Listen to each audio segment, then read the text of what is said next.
아모스서 5장 18절부터 27절까지 말씀을 제가 한 절 여러분들한테 같이 교독하도록 하겠습니다. 18절을 제가 먼저 읽습니다. 화 있을진저 여호와의 날을 사모하는 자여 너희가 어찌하여 여호와의 날을 사모하느냐. 그날은 어둠이요 빛이 아니라 마치 사람이 사자를 피하다가 곰을 만나거나 혹은 집에 들어가서 손을 벽에 대었다가 뱀에게 물림 같도다.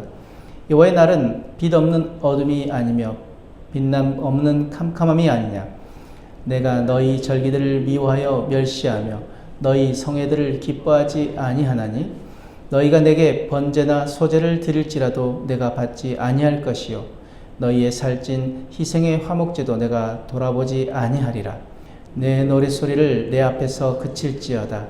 네 파도 소리도 내가 듣지 아니하리니 오직 정의를 물같이 공의를 마르지 아니는 강같이 흐르게 할지어다. 이스라엘 족속아 너희가 40년 동안 광야에서 희생과 소제물을 내게 드렸느냐. 너희가 너희 왕 식국과 기운과 너희 우상들과 너희가 너희를 위하여 만든 신들의 별 형상을 지고 가리라. 내가 너희를 다메섹 밖으로 사로잡혀 가게 하리라. 그의 이름이 만군의 하나님이라 불리우는 여호와께서 말씀하셨느니라. 아멘. 오늘 말씀의 중심 내용은 이스라엘은 구원과 축복을 기대하며 여호와의 날을 기다립니다.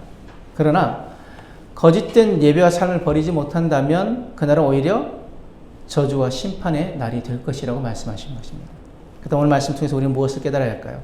먼저 18절부터 20절 말씀 보면은 아모스 시대의 이스라엘 사람들은 종교적 행위만 열심히 하면 회복과 구원의 여호와의 날을 맞이할 것으로 기대했습니다. 하지만 삶은 하나님의 뜻에서 벗어난 채 그럴싸한 예배로만 포장한다면 여호와의 날은 사자를 피하려다가 곰을 만난 것 같은 화와 심판의 날이 될 것입니다. 집에 들어갔다가 손을 벽에 대었다가 뱀에 물림 같도다라고 했는데 집이란 것은 안전한 곳입니다. 안전하다고 생각했는 그때 그들이 전혀 안전하지 않은 그런 뱀에게 물리는 상황 같은 것이라는 거죠. 그래서 데살로니가전서 5장 말씀에도 분명히 말씀하십니다. 주의 날은 밤에 도적같이 이룰 것이다. 너희가 평안하다 안전하다 할 그때 잉태된 여인에게 해산의 고통이 이른 것 같이 멸망이 갑자기 이른다라고 말씀하시다. 주의 날이 밤에 도적같이 이른다는 것은 무엇입니까? 우리가 안전하다 평안하다 할 그때 하나님께서 갑자기 임하시는 그때 우리가 준비되어 있지 않았다면 우리가 온전히 주님을 맞이할 수 없다라는 것이죠. 우리도 주님의 날, 주님 다시 오시는 날에 내 삶이 어떠하든지 무조건 천국에 갈 것이라는 기대를 하고 있지는 않는지 기억하시기 바랍니다. 그날은 구원받는 자들의 것이고 그 구원을 믿는 자들의 것이고 그리고 그 믿음은 하나님 말씀을 듣고 그 말씀에 순종하는 삶으로 증명된다는 것입니다. 그래서 마태복음 7장 21절에서 27절 말씀에 나더러 주여 주여 하는 자마다 다 천국에 들어갈 것이 아니요 다만 하늘에 계신 내 아버지의 뜻대로 하는 자라야 내 아버지의 뜻대로 행하는 자라야 들어가리라. 그날에 많은 사람이 나더러 이르되 주여 주여 우리가 주의 이름으로 선지자 노릇하며 주의 이름으로 귀신을 쫓아내며 주의 이름으로 많은 권능을 행하지 아니하였나이까 하리니 그때 내가 그들에게 밝히 말하되 내가 너희를 도무지 알지 못하니 불법을 행하는 자들아 내게서 떠나가라. 주님이 말씀하시는 것이 무엇입니까? 우리가 주의 이름으로 선지자 노릇하고 주의 이름으로 우리가 귀신을 쫓아내고 주의 이름으로 권능을 행했습니다. 그러나 주님이 말씀하십니다. 내가 너희를 알지 못한다. 도무지 알지 못한다. 왜요? 불법을 행하기 때문에. 불법을 행하는 자들아 내게서 떠나가라 말씀하십니다. 그러면서 하신 말씀이 무엇입니까? 그러므로 누구든지 나의 이 말을 듣고 행하는 자는 그 집을 반석 위에 지은 지혜로운 사람 같으리니 비가 내리고 장수가 나고 바람이 불어 그 집에 부딪히되 무너지지 아니하나니 이는 주추를 반석 위에 놓은 까닭이요 이 말을 듣고 행하지 않는 자는 그 집을 모래 위에 지은 어리석은 사람 같으리니 비가 내리고 장수가 나고 바람이 불어 그 집에 부딪힘에 무너져 그 무너짐이 심하니라.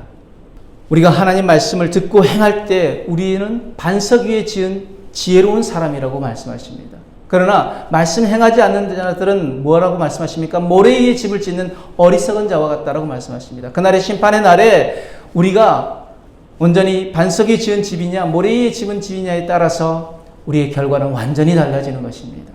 기억하십시오. 구원의 날은 믿는 자들의 것이고 믿음은 하나님 말씀을 듣고 그 말씀을 내 삶으로 행하는 즉 순종하는 삶으로 우리가 증명된다는 것을 다시 한번 기억하시기 바랍니다. 21절에서 25절 말씀에 이스라엘이 절기나 성회 때 드리는 번제와 소제와 화목제를 받지 않겠다고 말씀하십니다. 그들이 부르는 노래도 멈추라고 하십니다. 이렇게 말씀하시는 이유는 예배를 통한 인격의 성숙이나 삶의 변화가 나타나지 않았기 때문입니다. 우리의 모습은 어떻습니까? 우리의 모습이 교회 밖에서는 사람들의 탄식과 애통소리가 가득한데 교회 안에서는 우리만의 흥겨운 노래가 가득한 이율배반적인 그런 신앙생활을 하고 있지는 않습니까?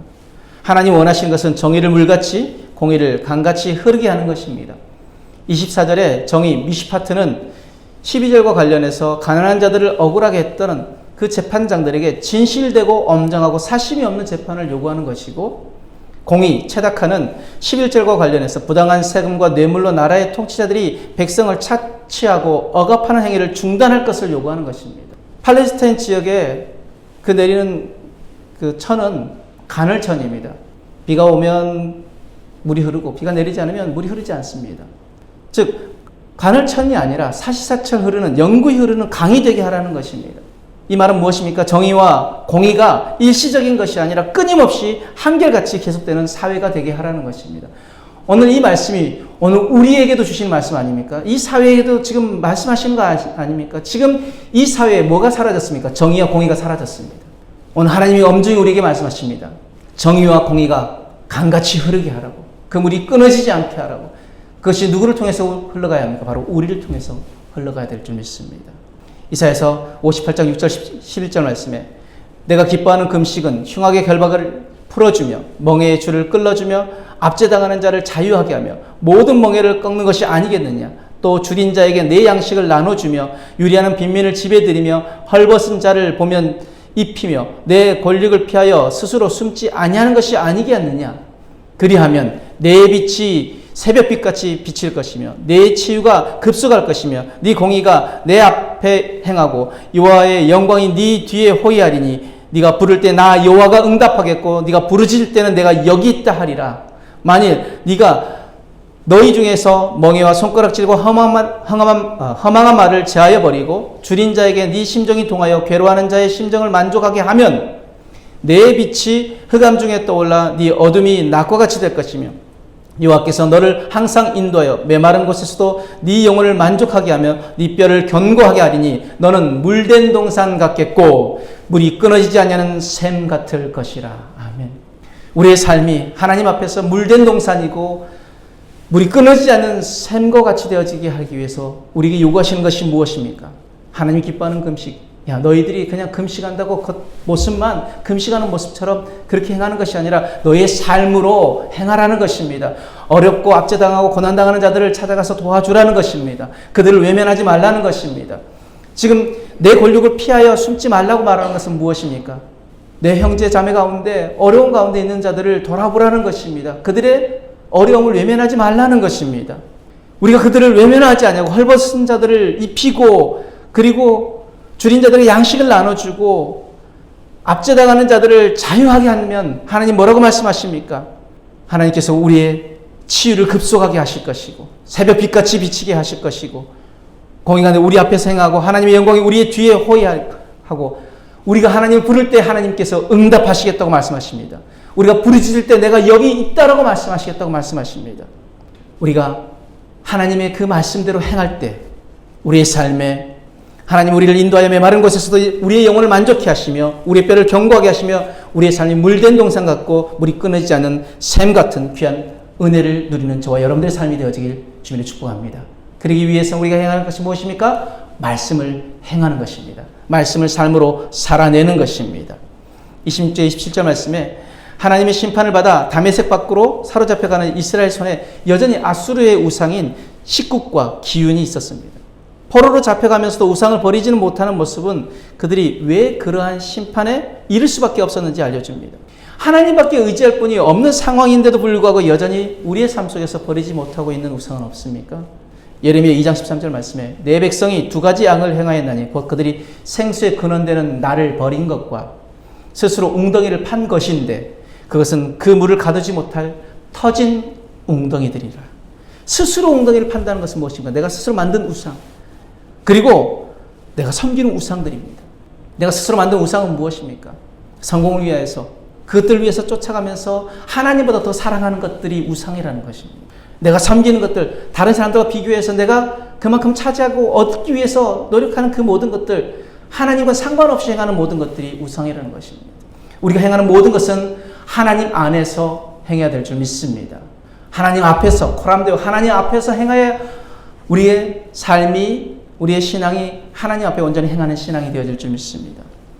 우리가 내가 만든 우상으로, 내가 섬긴 우상으로 인해 심판받지 않으려면 우리는 그것들을 철저히 버려야 될 줄 믿습니다. 우리가 버려야 삽니다. 그리고 하나님을 온전히 우리가 붙잡아야 삽니다. 우리가 의지할 분은 오직 하나님밖에 없음을 다시 한번 기억하는, 그리고 그 말씀을 붙잡고 하나님 뜻대로 행하는 저와 여러분들의 삶이 되어지길 주님으로 축복합니다. 아멘. 기도하겠습니다. 사랑과 은혜 하나님 감사합니다. 우리 안에 있는 모든 우상들을 끊어내고 버리고 이 땅의 모든 불법과 악법들이 주님 사라지기 위하여 우리 안에 먼저 정의와 공의가 우리를 통하여 세상으로 흘러갈 수 있도록 어려운 자들을 돌아보게 하시고 주님 억압당하는, 압제당하는 자들을 우리가 자유하는 일에 우리가 앞서 나가게 하시고 우리가 숨지 아니하고 우리가 피하지 아니하며 하나님의 말씀대로 행하며 그렇게 하나님 말씀대로 행할 때 우리의 삶이 물된 동상 같고 물이 끊어지지 않는 샘 같은 귀한 은혜를 누리게 하여 주옵소서. 감사하며 예수님 이름으로 기도드렸습니다. 아멘.